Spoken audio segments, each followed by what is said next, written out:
Hello, I'm going to read to you a wonderful Thanksgiving book called Molly's Pilgrim, written many years ago by Barbara Cohen. And of course, you don't need to watch the video. You can just sit back and listen to the audio, but you're welcome.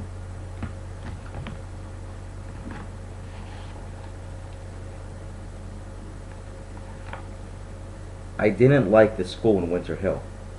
In Winter Hill, they laughed at me. Elizabeth laughed most of all.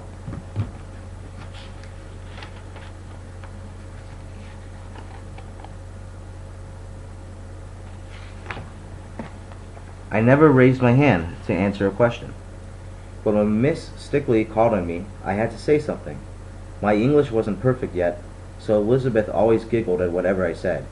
Miss Stickley would stare at her, and then she'd shut up. But later, in the schoolyard, she'd say, "You talk funny, Molly. You look funny, Molly." And then she'd sing a song. "Jolly Molly, your eyes are awfully small. Jolly Molly, your nose is awfully tall." Hilda and Kitty would sing the song too, and sometimes even Fay and Emma. They all admired Elizabeth. She brought peppermint sticks to school and handed them out to her friends at recess.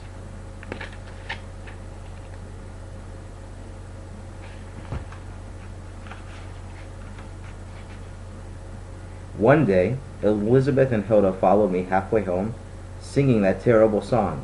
"Jolly Molly, your eyes are awfully small. Jolly Molly, your nose is awfully tall." I started to run.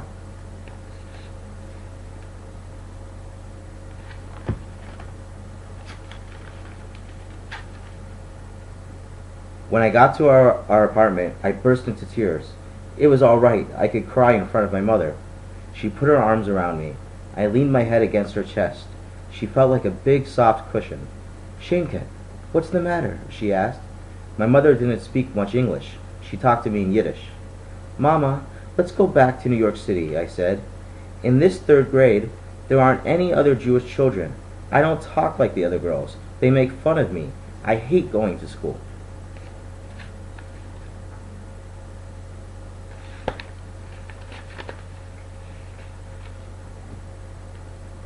"Oh, Malkala," Mama said, "we can't go back to New York City. In New York, Papa had to work in a factory. We had to live in a poor tenement house.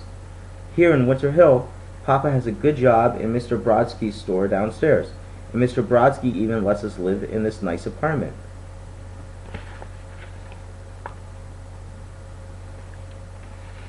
"Well then, let's go back to Goroduk," I suggested. "We only came to this country last winter. I bet we could still get our old house back." "If the Cossacks haven't burned it down," Mama snapped. "They burned the synagogue. One day, who knows, they would have burned us. May they grow like onions, with their heads in the ground."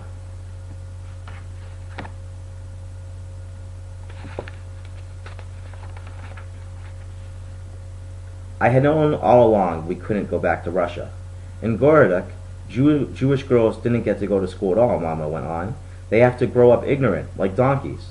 I'll go to your school. I'll talk to the teacher. She'll make those Paskudiaks stop teasing you." "No, Mama, no," I interrupted quickly. "You don't have to do that. I didn't want Miss Stickley or Elizabeth to see Mama. She didn't talk like the other mothers. She hardly talked English at all. She didn't look like them either." "It'll be all right," I said. "I'll talk to Miss Stickley myself." But of course I didn't. I dragged myself back to that school day after day. Nothing changed, but I didn't say another word about it to Mama.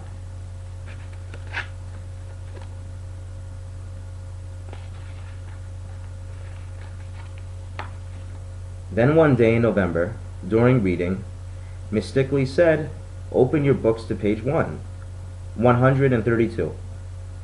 It was a new story. I liked it when we started a new story. "You may begin, Molly," Miss Stickley said. I looked at the title. The first... I shook my head. Miss Stickley, I said, "I don't know that word." "It's a hard word, Molly," Miss Stickley said, "especially if you haven't seen it before." "Who can tell Molly what that word is?" Several hands shut up. Miss Stickley called on Elizabeth. "Thanksgiving," she announced, tossing her long black corkscrew curls. I thought everyone knew that. Thanksgiving? I repeated. Thanksgiving? What's Thanksgiving? Elizabeth snorted. You don't even know about Thanksgiving? I guess you people don't celebrate American holidays. Miss Stickley ignored Elizabeth. The story will explain the word, Molly, she said to me. Go ahead, start reading.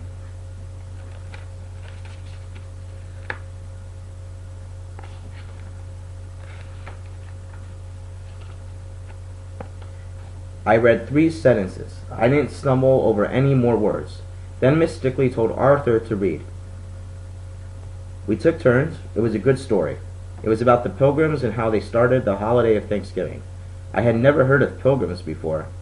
Now, children, Miss Stickley said, when the reading lesson was over,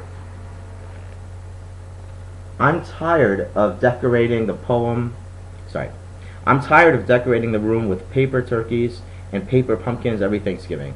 I thought it would be fun to do something different this year. She pointed to the sand table at the back of the room. It had stood empty since September. We'll make a model of the Pilgrim Village at Plymouth, Massachusetts, celebrating the first Thanksgiving. She sounded excited. We'll make the houses and the church here in school, but I want you to make the people at home. You can make dolls out of clothespins. The boys can make Indians, and the girls can make pilgrims.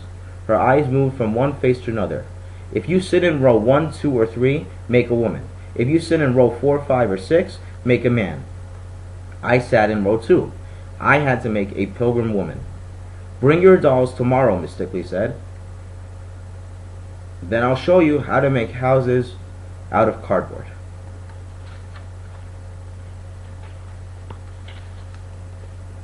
When I got home, Mama said to me, just like always, No, Schenke, do you have any homework? I need a clothespin, I said. I have to make a doll out of it, a pilgrim doll. Mama frowned. Nu, Malkala, what's a pilgrim? I searched for the words to explain pilgrim to Mama. Pilgrims came to this country from the other side, I said. Like us, Mama said. That was true. They came for religious freedom, I added. They came so they could worship God as they pleased. Mama's eyes lit up. She seemed to understand. Do you have any other homework? She asked. Yes, I said. I have 10 arithmetic problems. They're hard. Do them, she said, and then go out to play. I'll make the doll for you. I'll make it tonight. It'll be ready for you in the morning. Just make sure it's a girl doll, I said. Naturally, Mama replied. Who ever heard of a boy doll? I didn't bother to explain.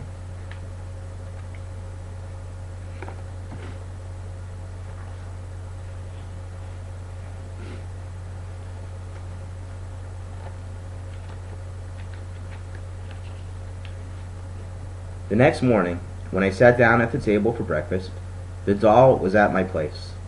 Maybe she had started out as a clothespin, but you'd never have known it to look at her. Mama had covered the clothespin with cloth and stuffing. She had made hair out of dark brown yarn, and she'd embroidered eyes, a nose, and a mouth on the face. She had dressed the doll in a long, full red skirt, tiny black felt boots, and a bright yellow high-neck blouse. She covered the yarn hair with a yellow kerchief embroidered with red flowers.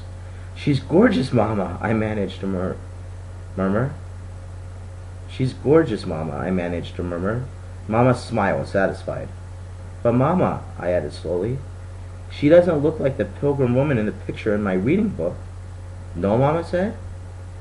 She looks like you in that photograph you have that was taken when you were a girl.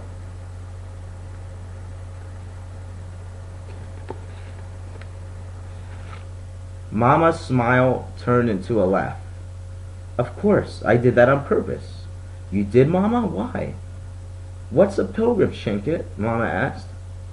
A pilgrim is someone who came here from the other side to find freedom.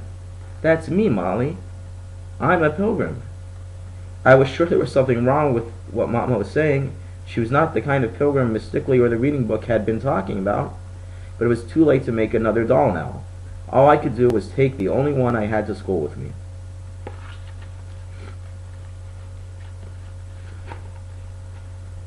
Most of the dolls were out on the desks. I had carried mine in a little paper bag. I put it inside my desk without even taking it out of the bag. The bell hadn't rung yet. Elizabeth and Hilda were walking up and down the aisles, pointing to the dolls and whispering. When they came to my desk, Elizabeth said in a low voice, "Elizabeth, Miss Stickley's going to be mad at you." Jolly Molly. "She doesn't like people who don't do their homework." "I did it," I muttered.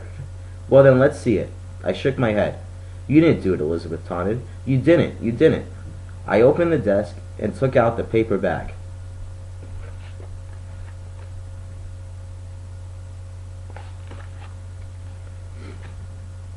I opened the desk and took out the paper bag. I closed the desk and set the bag on top. Slowly, I pulled out the doll. "Oh my goodness," Elizabeth sighed. "How can anyone be as dumb as you, Jolly Molly? That's not a Pilgrim. Miss Stickley is going to be really mad at you. Miss Stickley is going to get you this time." My face felt hot as fire. I looked down at my desktop. The bell rang. Elizabeth and Hilda rushed to their seats. I shoved the doll back into my desk.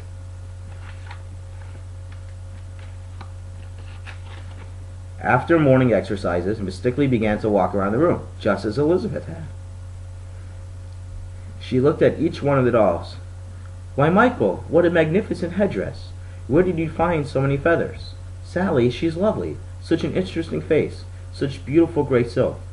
Elizabeth, yours is a very rich Pilgrim." "I think she's the best so far," Elizabeth said.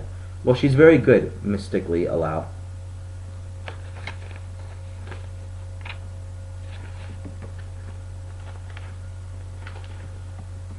Then Miss Stickley came to me. Without looking up, I pulled my doll out of the desk. I heard Elizabeth laugh out loud. "My goodness, Molly," she cried. "That's not a Pilgrim. That's some Russian or Polish person. What does a person like that have to do with Pilgrims?" "She's very beautiful," Miss Stickley said. Perhaps Molly just didn't understand.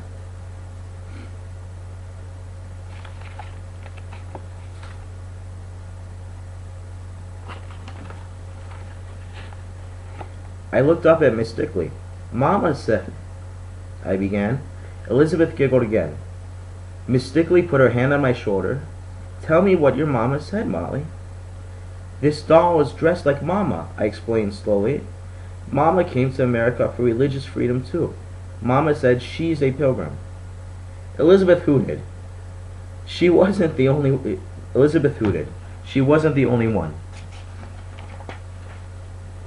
Miss Stickley marched up to the front of the room. She turned and faced the class. "Listen to me, Elizabeth," she said in a loud voice. "Listen to me, all of you. Molly's mother is a Pilgrim. She's a modern Pilgrim. She came here just like the Pilgrims long ago, so she could worship God in her own way, in peace and freedom." Miss Stickley stared at Elizabeth. Elizabeth, do you know where the Pilgrims got the idea for Thanksgiving?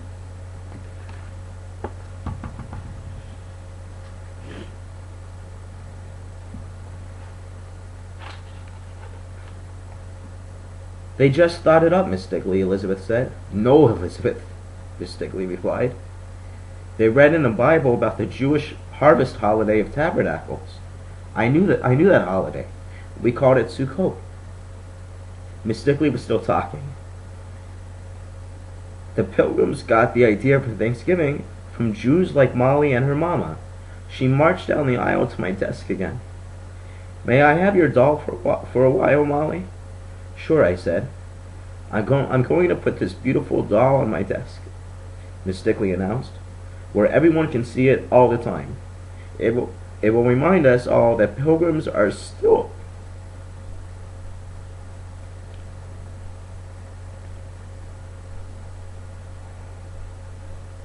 It will remind us all that Pilgrims are still coming to America. She smiled at me.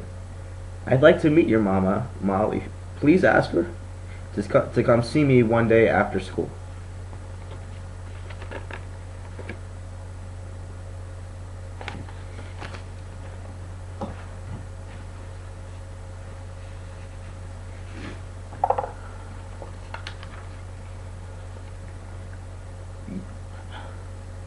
Your doll was the most beautiful, Molly, Emma said. Emma sat next to me. Your doll was the most beautiful one of all.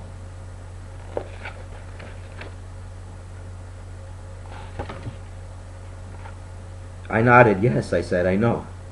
I decided if Miss Stickley actually invited her, it was all right for Mama to come to school. I decided something else too. I decided it takes all kinds of pilgrims to make a Thanksgiving. Molly's Pilgrim by Barbara Cohen. Happy Thanksgiving.